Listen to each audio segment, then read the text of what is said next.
Hello everyone and welcome to part 2 of our PrEP workshop with myself, India Henry from BHA for Equality and Judy Otto from PrEP.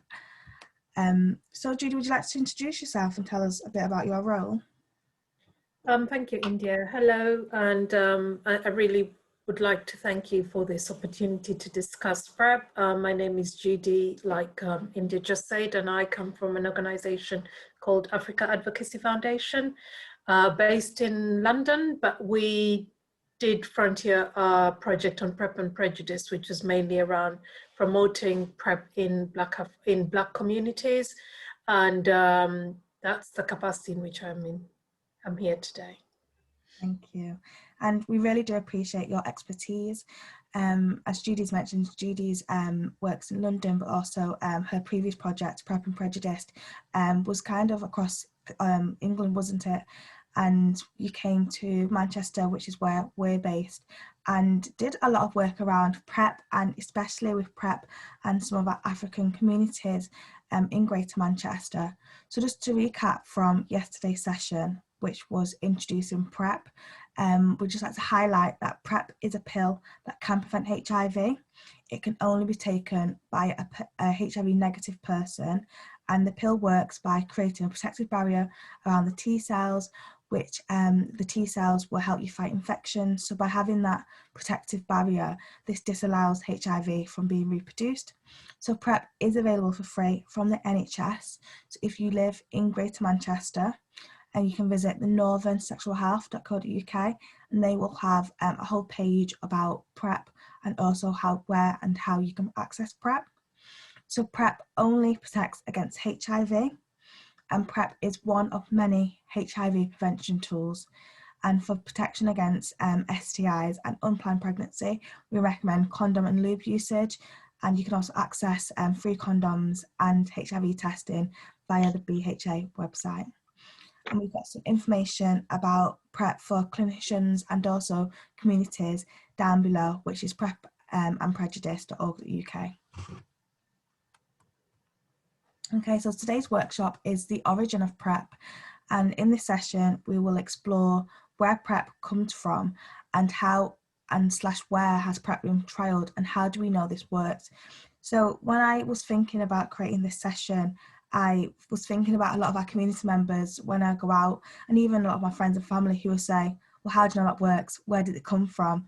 And I think it's really important to discuss and to explore where these new tools have come from, because actually they're not new. They just become public knowledge fairly recently.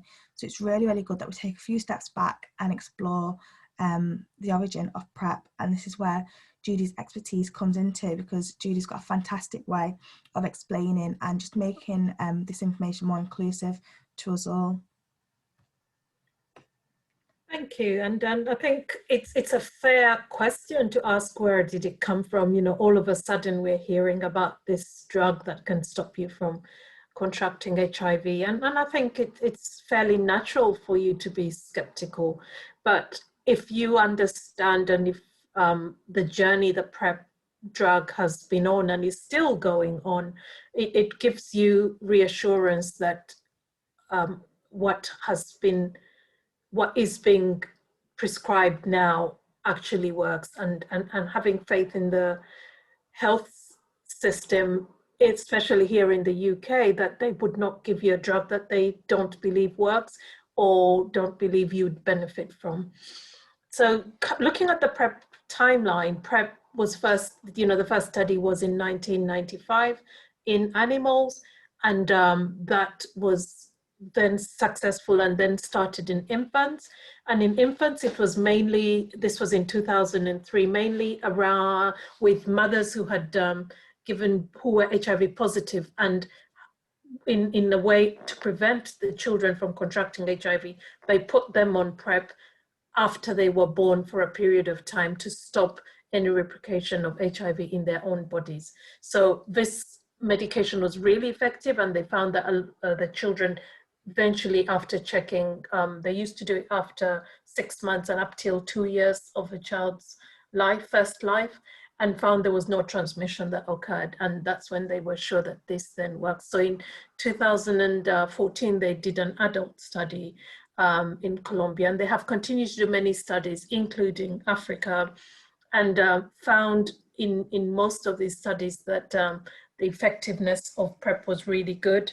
There was a partner study done in Kenya and Uganda also, where 4,700 couples, this is, I'm using this example because it was a heterosexual example where 4,700 couples were engaged in this, and they found that there was a 62 reduction of transmission, and also found that if people adhered to taking the PrEP as prescribed, it was more effective. If they didn't adhere and missed, then that's when there was more chances of HIV transmission.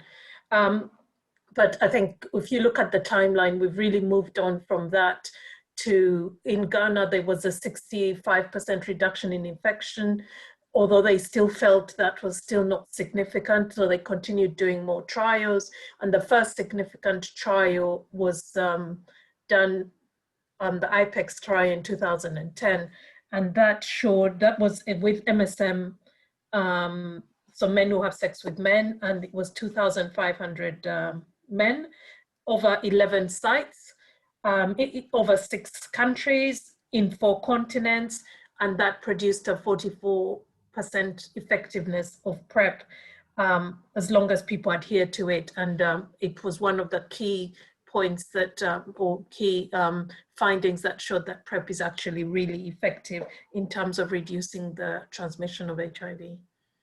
Wow, that is very significant. So we can see that actually it's been trialed for quite some years. And I remember that when I was studying for my degree in sexual health, that HIV medication was actually was trialed as a cancer medication at first, but that actually was unsuccessful in those cancer medications. So then I believe a doctor then trialed it on HIV patients, and this then helped really slow down HIV, and that's where this drug came from. And this would have been in the 70s to the 80s. So when we look at the history of PrEP and HIV medication, it's actually been quite a lengthy journey. And although we're just receiving this information now and it feels very current to us, actually this has been in trials and been in remission for quite some years. And I think it's really important that people remember that actually before medications released to the public, it goes through quite a rigorous process across all countries, and it's trialled and tested again, because what we would hate to see, especially within HIV prevention, is seeing this drug not work in our communities, which that would then lead to mistrust and misinformation. So I can't stress it enough that actually we've seen that PrEP works, and as we go on, we're going to hear more success stories as PrEP becomes current in our conversations around HIV prevention.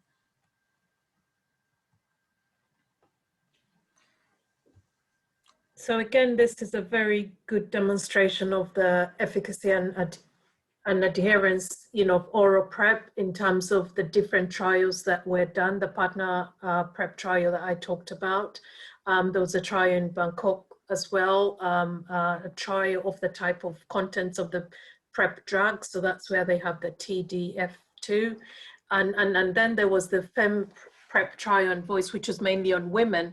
And although that showed low adherence, it was, although that was a trial that what came out of that, there was very low adherence in the women, and they had to understand the barriers to adherence in women in terms of then being able to achieve the benefits of using PrEP. So it's not that PrEP could not work, but it actually raised other issues around adherence and efficacy of how to use PrEP to fully benefit from it.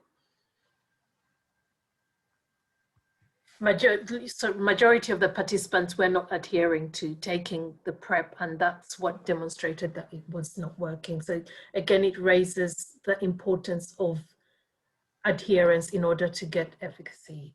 Mm-hmm. And we see this similarly with the pill and the usage around the contraception pill, is that a lot of people will assume they are taking it absolutely correctly, when actually for most pills to be effective, they have to be taken at the same time and be consistent to the pattern of medication you're taking. And I feel like with most of oral medications, you will have people interpreting efficiency their own way. However, with PrEP, it's quite important that this is quite vigorous, and therefore you take it as advised by your healthcare professional, because it's really important that these levels are high so that your body's got enough protection against HIV. And as you've mentioned there, we'll discuss it a little bit further on, but males and females do have a different way of taking PrEP due to the way our bodies work and function. And that's quite interesting, because we are all individuals, and using PrEP to our advantage based on our bodies and what works well for us is, I guess, kind of empowering. Why could we know that it works for males this way and females this other way? So it's really important that we learn how to take PrEP for ourselves. I think one good way that was explained to me by another practitioner about adherence is, if you create a protective barrier in your body by taking medication, that protective barrier wears off hourly. It keeps wearing off, it keeps wearing off. So you've got to top it up. So that's why it's good to, if you're taking a medication at 8 o'clock in the morning, you make sure the next day at 8 o'clock you're still taking at that same time, because over time, over the 24 hours, the barriers of protection have gradually reduced. And by taking it at 8 o'clock, you're topping it up. If you then forget at 8 and take it at 12, it is not as bad. But if you totally miss the whole second day of taking that, you've lost all your protective levels, and that can lead to transmission.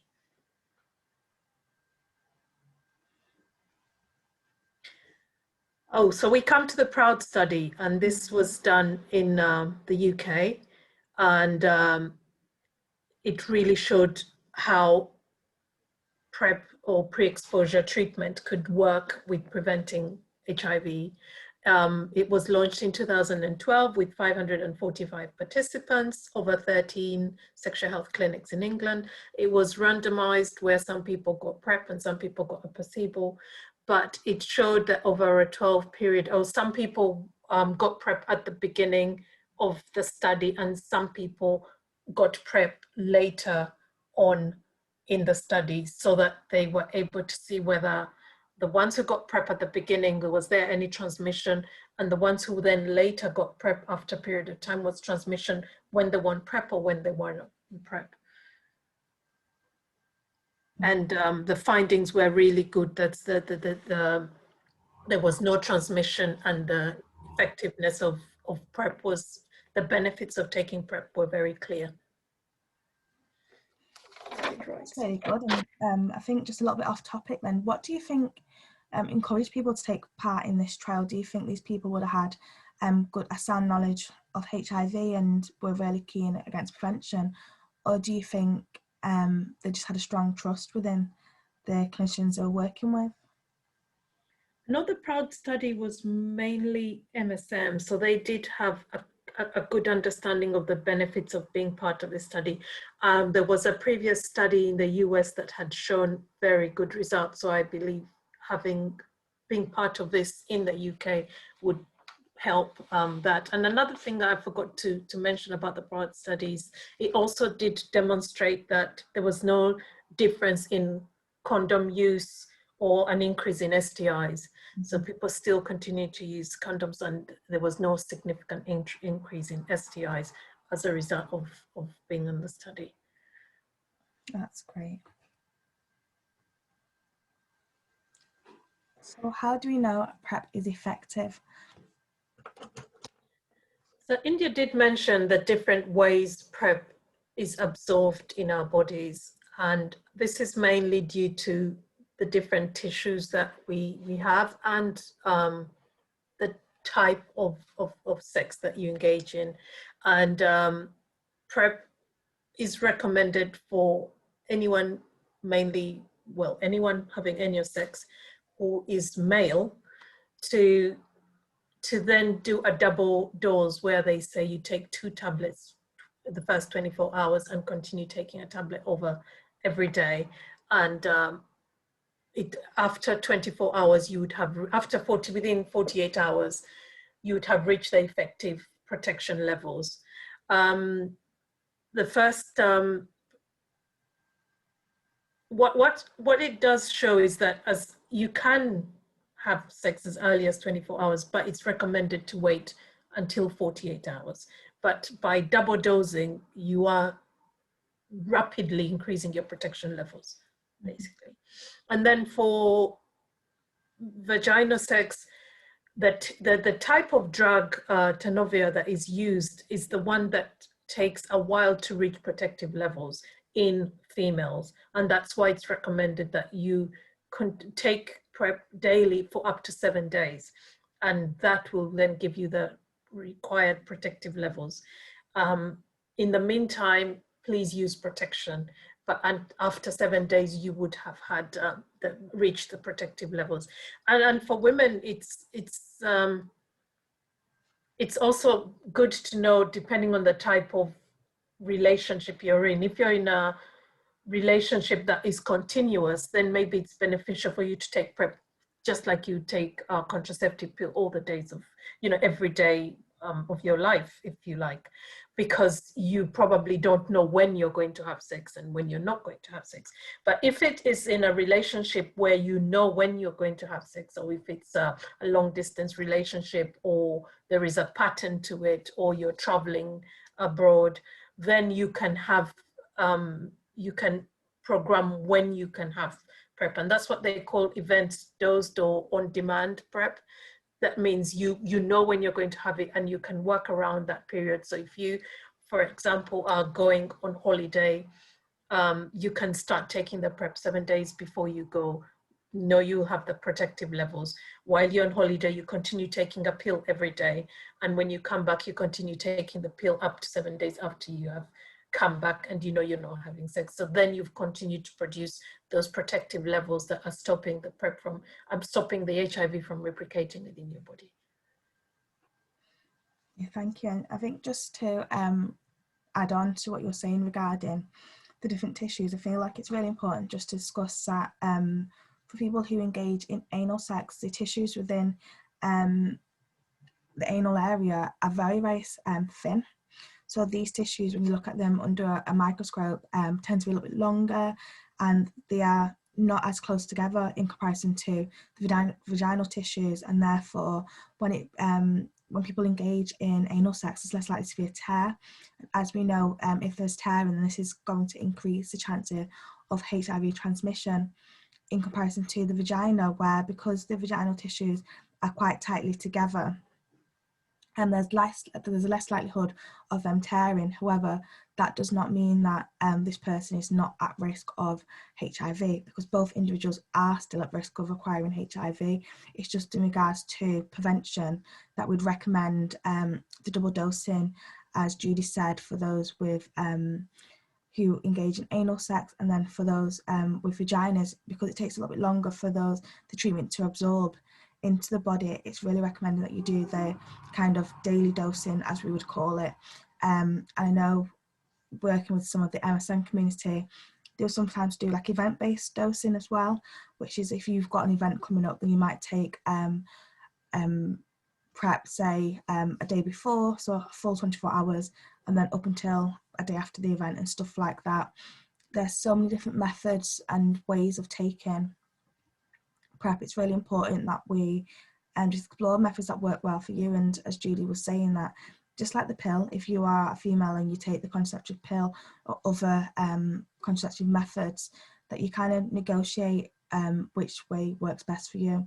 And PrEP is not something that you have to stay on forever, but it's a tool that that if you do want to kind of continue or hop on and hop off, then that's something you discuss with your healthcare provider. I think it's also important because I think people can get overwhelmed with this kind of information and think, I thought you just said it's something I need to take, and now you're telling me about all these different regimes. But please don't feel overwhelmed. Once you then decide to access PrEP, at the clinic, you will have these conversations and they will explain it further to you and it will be tailored to you. So please don't feel overwhelmed.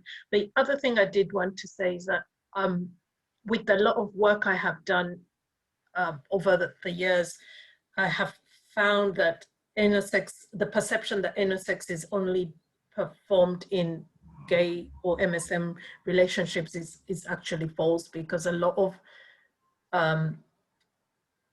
females have used it as a way of contraceptive, if you like, in terms of they feel if they have intersex, the chances of them getting pregnant are lower, and they will then engage in that. So again, you have to understand the risks with the type of sex that you're having, and tailor your prevention tools to that. Yes, I completely agree. So where has PrEP been trialled? And these are just a snippet of some of the countries and continents that have taken PrEP on. It's been approved. And so we've got, as Judy's mentioned before, the United States of America, South Korea, France, Norway, Australia, Kenya, and South Africa.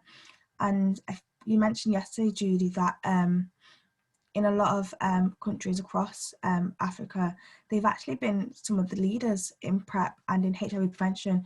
And I'm assuming this is due to the way HIV has disproportionately impacted their communities. And so knowing PrEP is now available across some of these countries is absolutely amazing. And I can imagine for some people living and from Africa, this can probably be a sigh of relief due to the history and the way in which HIV has kind of like torn through these communities, and the efficiency back in the day in terms of treatment not always being available, or being able to access treatment for one day and then maybe it's not being there. So having PrEP as a prevention tool to me sounds really amazing and quite revolutionary. It is good, and I think sometimes we are very quick to associate everything negative with Africa, but I think sometimes we also have to acknowledge what has worked well. Mm-hmm. And I have had conversations with people here and said the situation around HIV in Africa has changed. A lot of us remember what we left behind, but they've actually moved on. They are very open to have prevention messaging on billboards all over the city. So you visually see it, it's discussed a lot. In some communities, there's been a lot of support from NGOs to provide vocational training for people living with HIV, to provide all these additional support. And as a result, that has created a better way of living for people living with HIV. And that's kind of taken the stigma away from people thinking, you know, once you have HIV, you waste away and die. They've actually shown you can live a productive life. They can give you opportunities to learn new vocational skills or new other, you know, skills, and make a good thing out of your life and educate your children and all that. And we have to embrace those things and be more open about having these discussions here, so that we can help our own communities reverse the stigma associated with HIV, and more still know that how you can prevent someone from another person from contracting HIV. I do agree, and I think in terms of like promotion and health promotion, I think the approach that Africa takes and a lot of African countries take is that it's very widespread. I think in the UK we kind of get a little bit obsessed with our priority groups in terms of HIV prevention.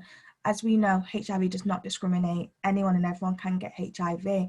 So when you look at promotion messages, you know, often in some African countries, there'll be massive billboards saying you can contract HIV, go to this clinic and go and get tested, or these are the signs. And that just whole system approach to me just works better, because we don't have this lack of understanding that we see in the UK in terms of, well, I can't get HIV because that's not me. Whereas having promotions that target absolutely everybody and use emotive language such as you or we can sort this together, it just shows how this community is tackling HIV and how they're actually using history to kind of educate everyone around them. And I think we look at sex education and things like that within some African countries, and I'm kind of making homage to Kenya just because I've been there before.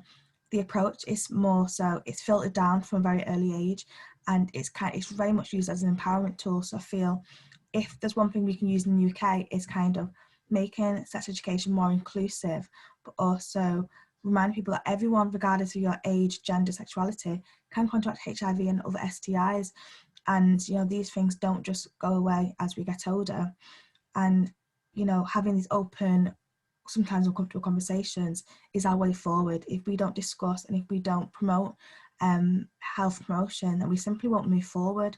And I think that's something that Africa does absolutely amazingly, and it's not talked about enough. Like you said, we often associate Africa with very negative connotations, but in some ways I think the approach has been quite revolutionary, and we could learn a lot from countries that were continents like that. I'll just quickly add, you know, the whole narrative of risk groups and focusing on risk groups then translate into health professionals missing the people who may be at risk, or those who have actually contracted it and end up being diagnosed late, purely because the narrative is focusing on different groups or particular groups. So it's really important that we adopt the inclusive approach, because HIV does not discriminate. And we know it doesn't, because when we look at statistics, it does affect everyone. And it also changes. There will be emerging communities that are now affected by PrEP, but I mean by HIV, that we're not having these conversations. So if we have an inclusive conversation, it will be on the radar of everybody. So I just think it's beneficial that we really encourage these conversations. We know that HIV can be eradicated if we take all these tools, if we combine the treatment, the U equals U, which is treatment as a way of prevention, if we provide PrEP, if we ask people to use condoms, if we ask people to abstain, if we combine all these tools, there would not be a replication of HIV in a new body. And this is something that is within our reach. So I think we have to embrace this messaging and try and encourage this conversation, because it's doable. It's not plucked out of the sky, it's doable. Of course. And for any more information on countries that deliver PrEP, then we've got a link here at the bottom, which is www.prepmap.org.uk. So that's .org/prep. I'm so conditioned to say .uk. And here comes with a list and also locations of where you can access PrEP within a lot of the countries worldwide, which is amazing. So let's talk PrEP, and I think we'll kick this off with the barriers to PrEP. And I would like both your professional and personal experience of barriers to accessing PrEP. So in your expert opinion, what are the barriers to PrEP? And to answer your question, I'm going to answer it in the context of Black communities, because I think this varies from community to community. But with the Black communities, one of the major barriers to PrEP is the lack of knowledge around what it is, what it does, how it can work. And I've always said this on several other discussions, you can't ask for what you don't know. Mm-hmm. If you don't know, you don't know. There's no other way I can say. So if you're going to expect people to access a drug they don't know about, it can't happen, and it does not mean that they don't need the drug. It just purely is they don't know it's there, they don't know how it works. So one of our biggest barriers is the knowledge, the PrEP literacy knowledge.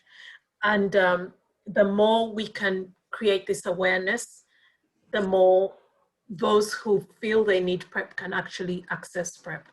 I think there is also a perception that PrEP is only used by people who are promiscuous. I'll give you an example. I was doing another workshop somewhere else, and I asked, you know, tell me, what do you know about PrEP? And someone responded, oh, PrEP is used by people who like too much sex. And that's the perception that, oh, if you like too much sex, then that's what PrEP would be for. But actually, no, PrEP has a various spectrums in which it benefits people in different ways. And it's around educating yourself. The idea that it's only for people who are promiscuous or who like too much sex is actually a misconception.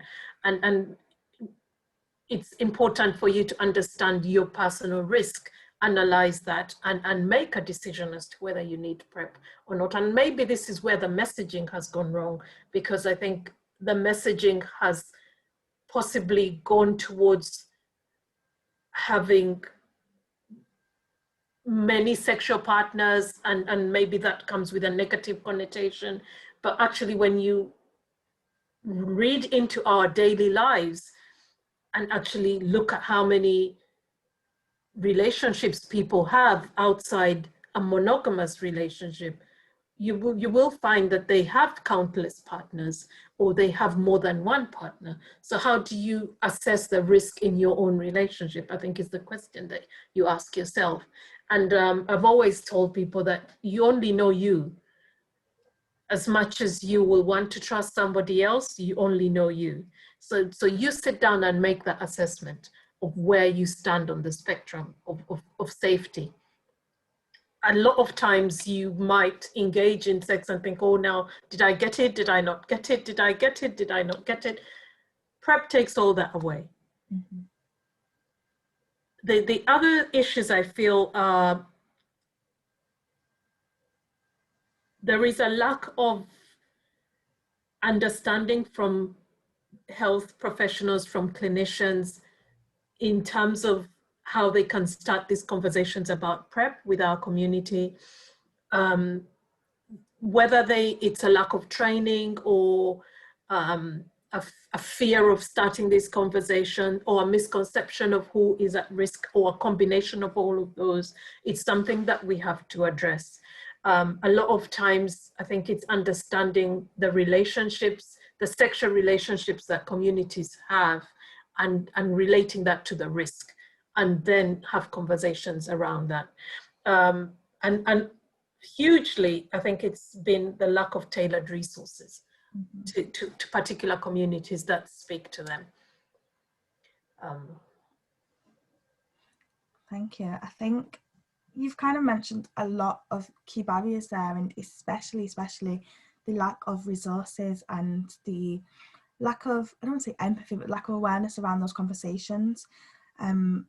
Talking about the resources, I know that for me as an individual, I find it very refreshing when I pick up resources with people who look like me, people who have the similar skin tone to me, similar hair, or people I can just recognise as being part of my community. So although I identify as being Black Caribbean, I would happily pick up a resource that says, oh, for Black Africans and etc., because these people, we are similar. We're not the same, but we are similar.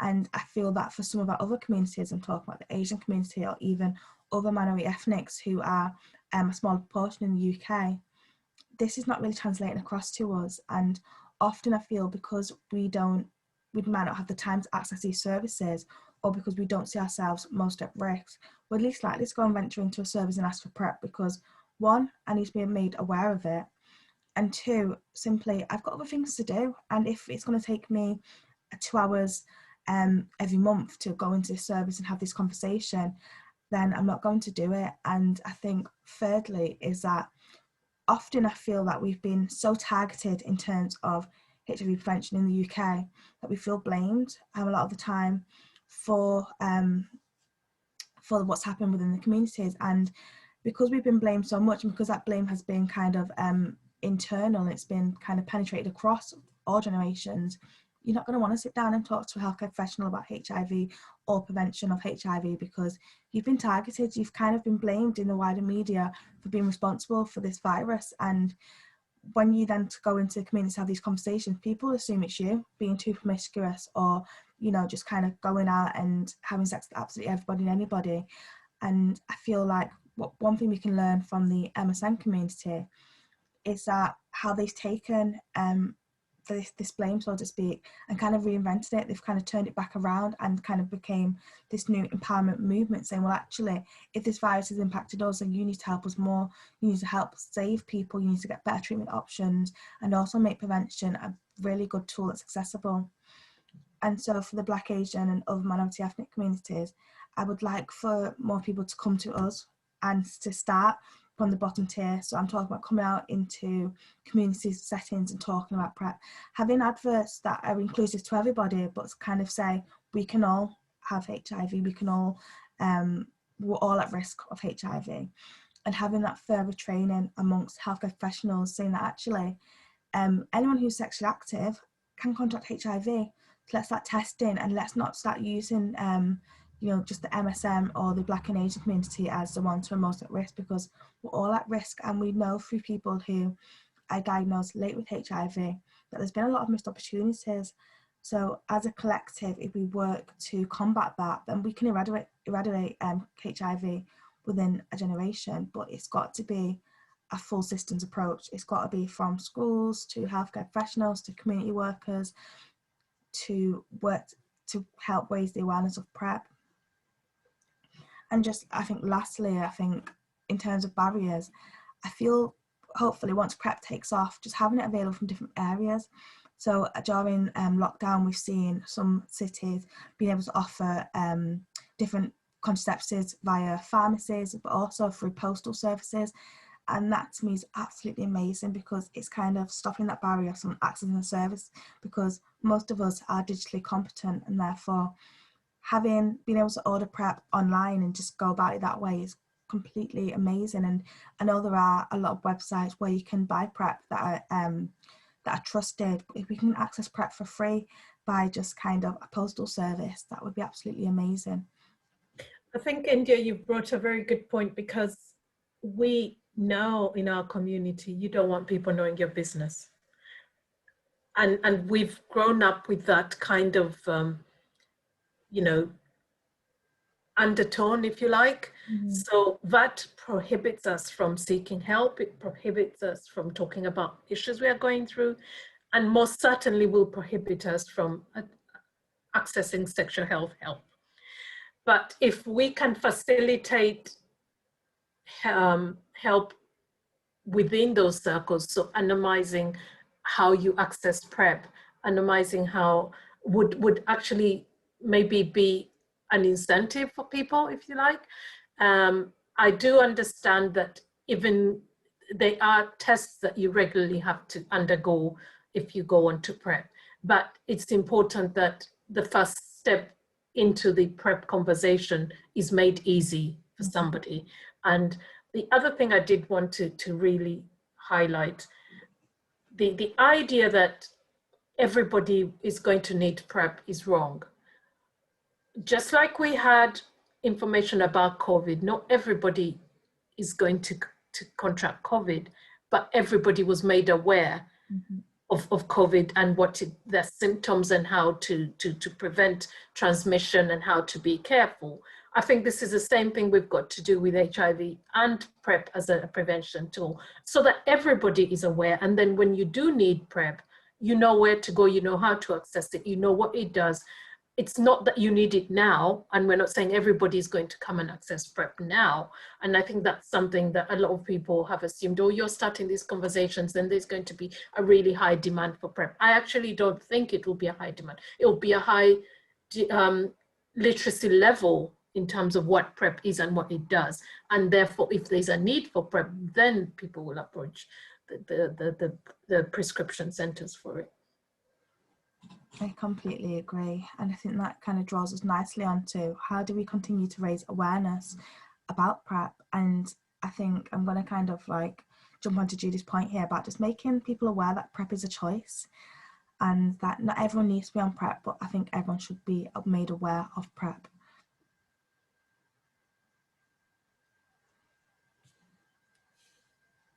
So do you have any recommendations on how we continue to raise awareness about PrEP, Judy? Looking back at the project we did in PrEP and Prejudice, some of the recommendations that came out of that was to try and use community, I would not, leaders would be part of them, but influential people within communities. If we can educate the influential people and get them on board to be advocates for PrEP information, that would be very effective. We also found that embedding PrEP conversations in other general health issues, I think we take away the discussion of HIV in isolation, but look at HIV and prevention in terms of general health, because there are so many other health issues that the community faces combined. And if we have a general health discussion that embeds all these other issues, it will be taken in better by the community, as opposed to having singleizing HIV, for example. We know there's a huge issue with heart cardiovascular illnesses. There's a huge issue with diabetes. There's a huge issue with sickle cells. If we combine all these kind of conversations, I think it will be better. It will have a better response, because you're looking at general health instead of looking at HIV in isolation. Because I think when we do look at HIV in isolation, then people assume, you know, I'm not affected by that. It's not going to affect me. It's not something that I should be worried about. But when we include it in general health, then I think it does create a better message. I also think in terms of our own communities, we've found that conversations around sexual health or sex itself are not necessarily, in our communities, are not necessarily done publicly.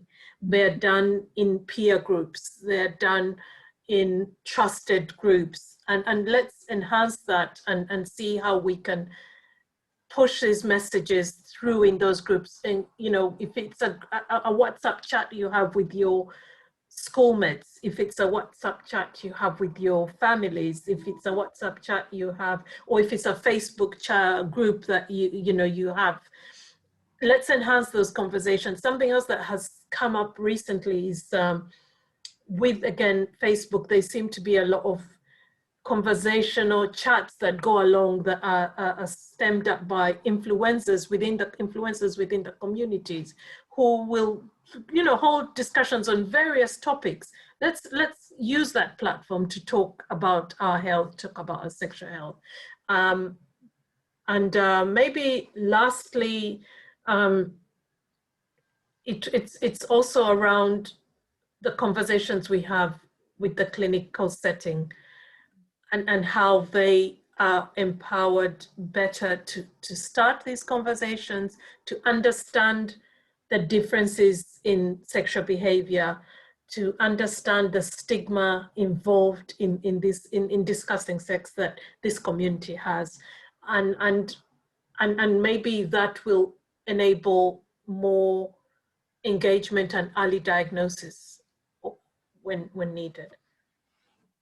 I completely agree, and I think just to add on to that, I love the idea of the use of influencers, but I think as well is it just readapting influencers, because when I think about influencers here in Greater Manchester, I think about our radio hosts and how big of an audience they have, and the people who put on will used to put on like a local dances and stuff like that, and even your local food shop, because these are where we're likely to be. And one thing I discuss when I talk about raising awareness amongst Black and Asian communities is that actually we're not, as much as we are aware that we are Black and Asian, we're not constantly thinking about this. And so this idea that education has to be pushed to us in a very strategic way is not true.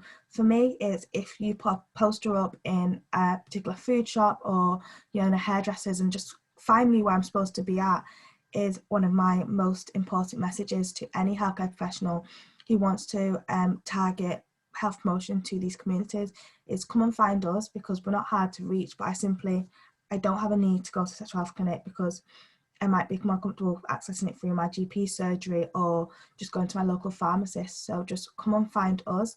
And also as well, make this conversation more about me, instead of like, this is something you need because you are a Black person. Tell me why am I most at risk of HIV?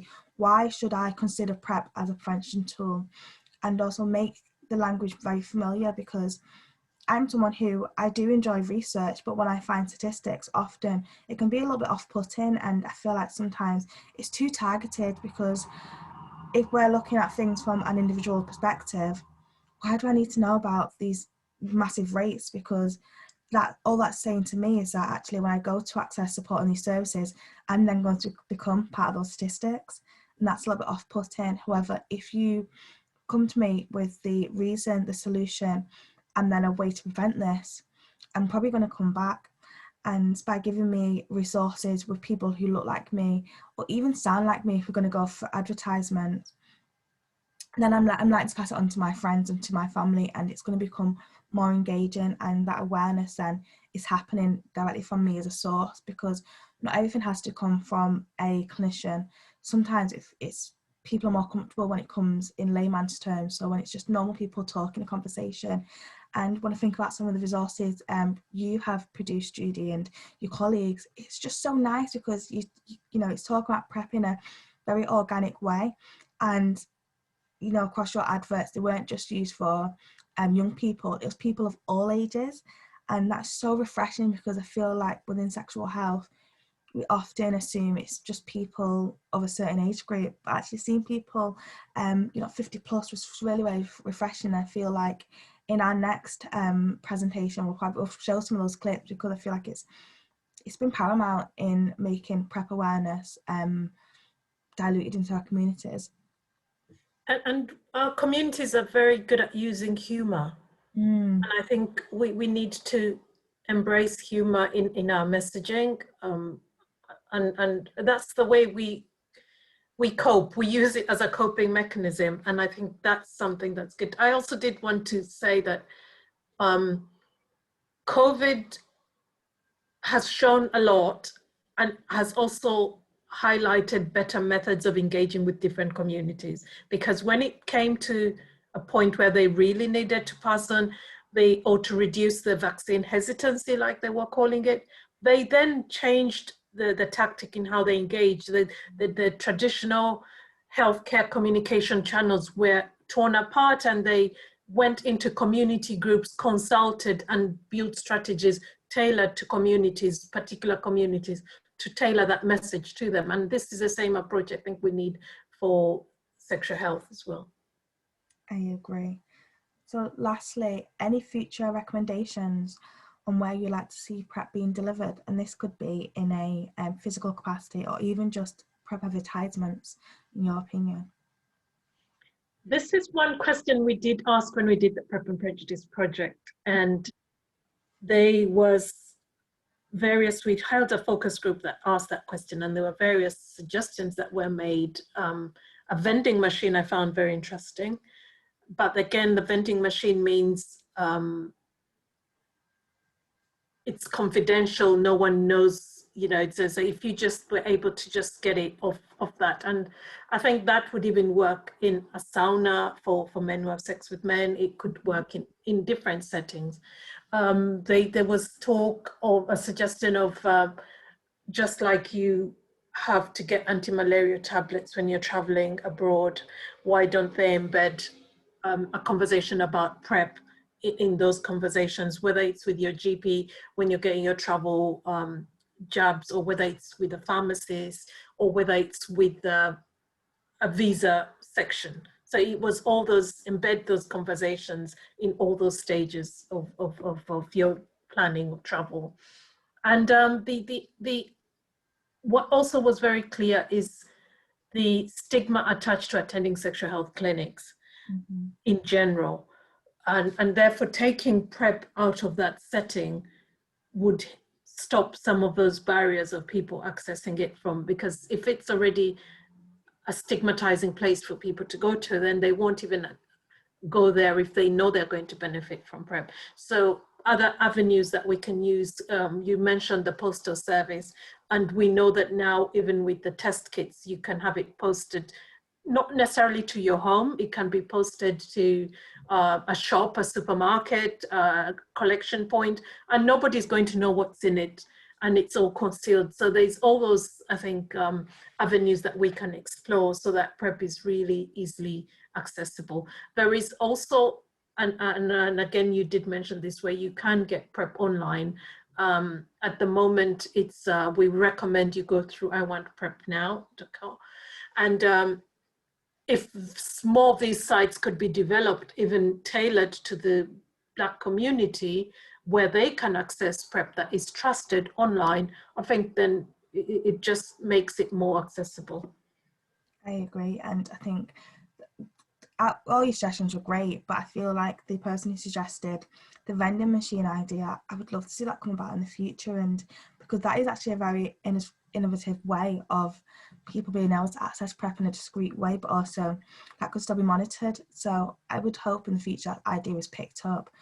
One of my recommendations, which is kind of a little bit controversial, is, of course, I work for a project and I really do enjoy project work, but I would like to see project work being more of a long-term thing, more of a long-term solution. Even though I work as part of HIV prevention and we don't want to exist forever, I think sometimes when a project is only around for a year or two, that's a little bit underwhelming, because that assumes that after that project had finished, all the work is done. And as we both know, Judy, that is not the case at all. These things are ongoing. And if we were more established at projects, then actually this work could keep going for years and years and years, to the point where it's actually we've set down a good foundation in order so that people are made aware of their HIV and sexual health, but also that they know they're equipped for life with the information and the knowledge. And as HIV and sexual health promotion keeps evolving, project work is just not sufficient, is it? Because everything changes so quickly and over time, and we need to be informed to keep up with these changes. And if, as project workers, we keep changing, we're having to keep reinventing ourselves, that trust is never going to be built, because it can never be sustained. And I feel like if one thing we can take forward with ending HIV within a generation is that having project workers over a fixed amount of time does not work. You need to have these people as pillars of the community. And I think that those roles should change, because we don't want to be around forever, but we should know that actually as a reputable brand, you can go to African Advocacy or the PASH Partnership for all things sexual health and wellbeing. And if we had that, then I feel like these conversations would slowly start to change and dilute down. So that would be my future recommendation. I really applaud you for putting that forward. And I think the other side to that is that the community we are approaching with these fragmented projects also gets fatigued, and also think, okay, so now you've got money, you're coming to approach me about this. How long is it gonna last before you then go off? And so we're losing trust with that community, but we are also getting fatigue as a result, because things don't last long, and we really have to find a balance in how we build those relationships and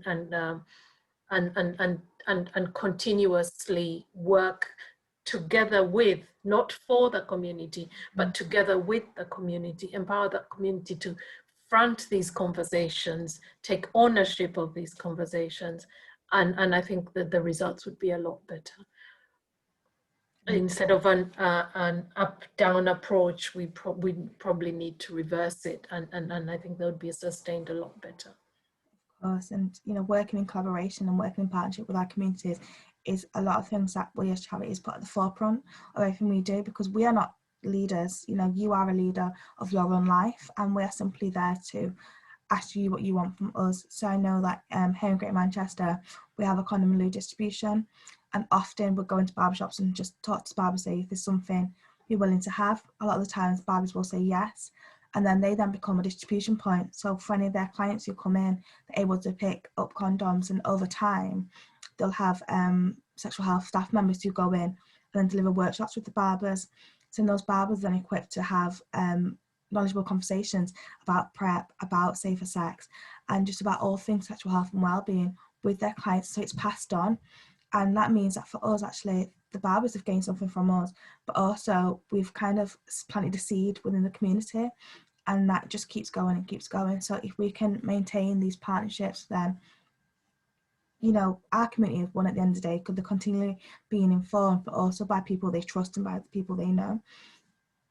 And I think my final point for future recommendations is having a diverse and inclusive team, this is both for community workers and also clinicians, it's really, really important, just because as much as we would like to trust and believe in everyone and anyone, just there's something just quite comforting about having someone who resembles you in some way, or just someone who understands the way you talk. So I'm going to relate this back to young people, and obviously slang evolves all the time. So often when you have younger team members, young people feel more comfortable talking to them in their direct language, because they don't feel the need to change up their language or anything like that. And as we know, jargon is such a massive barrier within these communities. But if I feel I have to put on a particular voice or accent to talk or communicate with someone, then that's a barrier, because I'm not coming as my authentic self. I'm having to become a diluted version of myself, which again acts as a barrier, because you're not seeing me for me. I've got to present myself in a certain way, and that in itself is a barrier. I have a very good a quote that I took from Nelson Mandela that I use in many of my workshops. And he said, if you speak to someone in a language they understand, it goes to their head. But if you speak to them in their language, it goes to their heart. Mm-hmm. And I think that sums up what you were saying. Perfectly. So as we've partially discussed, so barriers to the PrEP uptake was limited or poor risk perception in relation to HIV, lack of awareness of PrEP, uncertainty around the capacity and or eligibility on the part of both potential PrEP users and healthcare providers, low PrEP awareness and underestimation, underreporting of risk behaviours leads to low self-referral, poor, non-inclusive or exclusionary language in PrEP materials or information, and limited knowledge of PrEP in health services outside of GUM or sexual health services, which are most likely to be used by women, other groups. So that's really, really interesting. And I feel like the last point, which is something we've discussed previously anyway, about the limited knowledge of PrEP in healthcare services. I know there's statistics saying that Black Caribbean women are most likely to access healthcare through sexual health service in terms of sexual health. And so knowing that actually there's missed opportunities there is quite concerning in relation to the PrEP uptake. And another one is people don't perceive risk. Perception of risk is services unacceptable, perceived risk but service users unacceptable, or perceived risk, services accessible and acceptable but won't go. So we I'll use an example. You might be a woman here who's been brought to this country by a spouse, or you're in this country and you're with somebody because that's the only way you would get status. And as a result, that relationship you have already has dynamics in it in terms of who has say and who doesn't have say. So you're in that relationship, you know that the partner you have has other relationships outside yours. It's you understanding the risk. So we're coming to not perceived risk. You have to understand the risk you're in that relationship. How, after understanding that risk, are you able to access the services? Now, if you're not documented or you don't have legal status, you might feel you can't go to a sexual health clinic. It's important to know that these services in a sexual health clinic are free, regardless of whether you have immigration status or not. So maybe you don't want to be seen going to that clinic. Maybe you don't have the means to go to that clinic, especially if we're looking at outside London. It costs you money to get to the clinic. It's not at your doorstep. So there's all those kind of issues around accessibility. And maybe you don't actually know that you're at risk. And it's trying to give these physical examples for people to see. I've also mentioned before, you'll find people who have friends with benefits. And I'll put it in that way. because then it brings it home. You've got this person who maybe takes you out, this person who buys the clothes, this person who pays your fees, this person who does different things. And in South Africa, this was acknowledged with the young girls. They realized that the young girls have men who supplement or sustain them, and these were not even in the family. The family would know that in order for you to go to school, there is this man who is paying this and doing this, and this is supplementing this, and it was acceptable. And initially the concern was, make sure you don't get pregnant, because that man has a family and he's not ready to take you on. But eventually it was around transmission of HIV. And that's when they introduced PrEP with these young girls, because they could not change that behavior, and it was acknowledged, and it was a way of life that sustained these girls through education. And we're not going to hold ground on whether it's moral or not. The point is, how protected are these girls in the situation they're in? So coming back to here, you will find a lot of people in those kind of similar situations. And I want you to understand the risk you're at in a kind of situation like that, and how do you protect yourself from contracting HIV. You could be a man who has come from a culture where it's okay to have various children in different homes.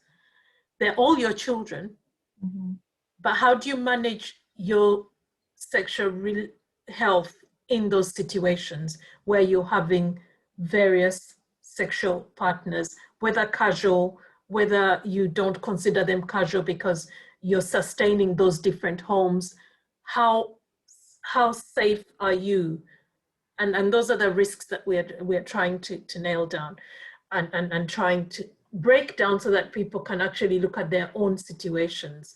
You are a female, let me now use a male example. You're a male person who's come here to further your education, for example. You've left a wife back in your country of origin, but once in a while you go back to your country of origin and meet up with this person. How do you know that that person has been faithful to you, or do you know you've been faithful to that person? What can you do if you can't use condoms in that relationship? What can you do to protect each other? There was another point that had come to my mind that I think we had not mentioned. If it comes back, I will mention it. But it's how you understand those risks. Yes, it's come back to me. We had talked about what we could do. I think it's also creating PrEP user champions, people who are using PrEP to talk about how they've used it, how it has benefited them. And again, coming back to your point of people who are relatable, so people who look like me, who are talking about their experiences of using PrEP and the benefits they got from PrEP, can also be very, very powerful. I completely agree, and I think just to add on to what you've been saying there, Judy, is that I'm thinking about some of our service users who have fled war-torn countries, and so they come to the UK as refugee and asylum seekers, and actually this is probably the last thing on their mind. Let's be entirely honest. You have a lot, you've seen a lot as a human being, that things that you should probably have never had to see. And then you come to the UK and you categorise as this most at risk group, when actually all you want to do is just kind of maintain your health and just get on with life. You want to forget things, and let's not forget that HIV in a lot of these countries is seen as a very, very negative thing. A lot of people don't have a healthy attitude to those living with HIV. And so when we offer PrEP and other prevention tools to these people, it can be seen as an insult, because for some people, in order to obtain a work visa, they have to provide a negative HIV test. And if they don't do that, they can then be sent back to their country of origin, and then they can be penalised for crimes that are just completely unforgivable. And so when we see people as being to not perceive themselves at most at risk, it's because they, due to where they've come from or due to their own personal conceptions, actually, why would I want to take PrEP if I'm going to put myself at risk of HIV? Because from their knowledge and from their understanding, this would be something that's very, very wrong. So it's best to avoid this at all cost. And I think it's really important that we, as PrEP ambassadors and people who want to raise awareness around safer sex, that we understand and kind of continue to change these dynamics. And I think Rome wasn't built in a day, and a lot of our conceptions and understanding around sexual health stems from often placed negativity or simply due to the absence of diseases. And so it's really important that we work with individuals to work on their level around where they want to go and what PrEP means to them and whether it's suitable to them. Some people might not ever want to take PrEP just due to what it deprives from, and that's completely understandable. You know, when you said that, you reminded me, again, they found in South Africa, and I'll use that as an example again, where there was a lot of transmission of HIV in women who thought they were in monogamous relationships. Mm-hmm. But for example, the husband was a truck driver. And this lady stayed in the home, took care of the home, knowing she's married, and therefore her perception of risk was very low because she's married and she has only this one sexual partner. But the partner, on his journeys as a truck driver, had various other wives along the route. And this is where the risk came. So again, it comes to you understanding your risk. As being married does not put you at low risk. I think it should not be categorized as low risk. It is what type of sexual relationships are involved in that marriage that will identify whether you're at risk or not. Of course. I think we've had some amazing discussions along the way, but I think this concludes for today's session and around the origin of PrEP. And please do in the comments let us know what you thought about this, and if you do have any questions, then just feel free to drop them below, or you can email ourselves at pash@thebha.org.uk, and a member of the team will get back to you quickly. Julie, would you like to provide any information of your organisation? So you can get more information from our website, prepandprejudice.org.uk, and it does help answer a lot of these Q&A questions, but there's also information as to why we need to raise awareness about PrEP and how PrEP can be beneficial in a very user-friendly language. That's great. Thank you for your time today, Judy, and I look forward to our next session. Thank you, India. It's been great talking to you. We've really had a nice chat today. Definitely.